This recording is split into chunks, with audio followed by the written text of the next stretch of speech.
welcome back to Brighter Rays. This week we've been going through the introduction to John's letters. This is part 2 of our study. And today we're asking the question, who was John? First thing we need to know is that he was a part of a believing family. Now, according to the Gospels, we know that John was a Jewish man who lived and worked on the shores of the Sea of Galilee. His father was Zebedee, who was a successful fisherman, which is evidenced by the fact that when Jesus called John and his brother to be an apostle in Mark 1:20, it says they left their father Zebedee in the boat with the hired servants and followed him. Zebedee had done well enough to have other employees besides his 2 sons. His mother was Salome, who was also a disciple of Jesus. She was present along with John at the crucifixion and was one of the women that went to the tomb on the morning of the resurrection. As he was hanging on the cross, Jesus gave John the responsibility of caring for Mary. John and his family were an integral part of Jesus' ministry and the growth of the Christian church.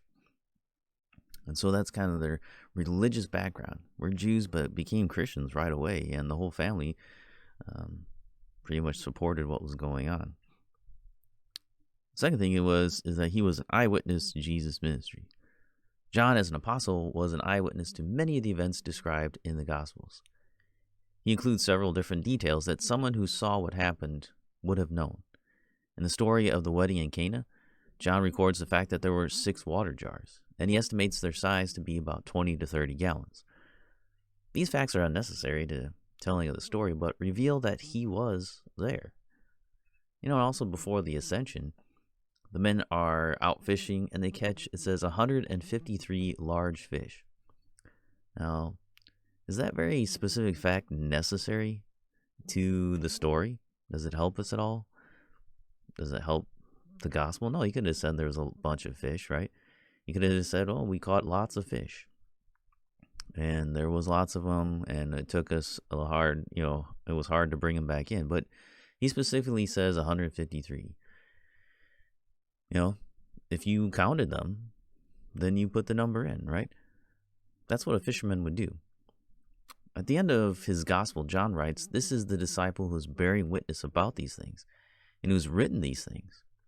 And it begins 1 John with that which was from the beginning, which we have heard, which we have seen with our eyes, which we have looked upon and have touched with our hands. That which we have seen and heard we proclaim also to you. So John not only heard about Jesus, he was an eyewitness to all he did. He was there when, the 156 or whatever fish were brought in. He was there to see all 153. All those fish brought in.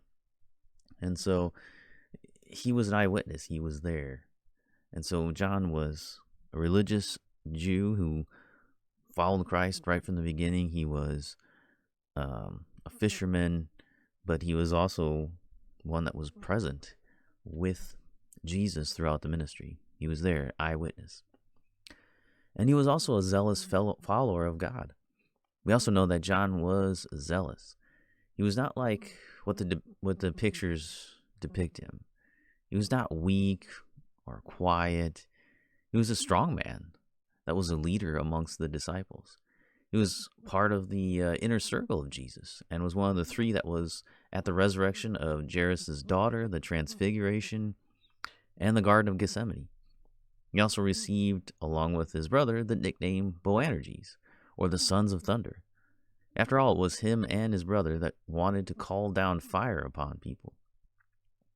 Some in the church history have called him the Apostle of Love because he calls himself the disciple whom Jesus loved, and because he often speaks on love, as in 1 John.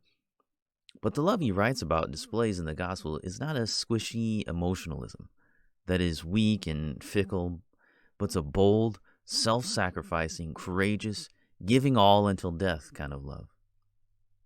After the ascension, we find John heavily involved in the early church. He worked alongside the other apostles, especially Peter, as recorded in the book of Acts. The Apostle Paul records that he met with John in one of his visits to Jerusalem. John did not fade into the background, but gathered around him men whom he invested his time in teaching. One notable student of John was Polycarp of Smyrna. He was appointed to be a pastor and would be killed by the Romans for his faith in Jesus. This is the legacy of the Apostle John. Now, looking at John's writings, we find that his words are simple and direct. He uses very clear and very strong language. There's a very little gray area for John. He speaks in dogmatic and precise terms.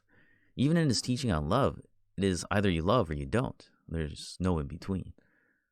This fits well with a fisherman from Galilee, the son of thunder. This is what we would expect from him. This is what we would think of John, who was bold and was zealous for God and, invested his time into these men. Not some weak, effeminate little creature. He was a man. He was a strong man, and he was a strong man for the Lord. So that's what we would expect from his writings, and then we'll see that as you go through.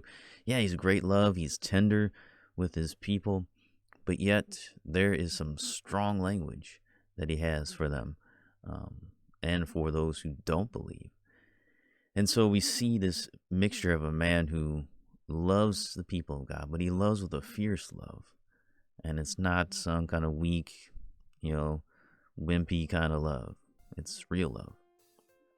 So come back tomorrow, look at part 3, which is why did he write? We want to talk about why did John have to write, what was going on behind that. So come back next time.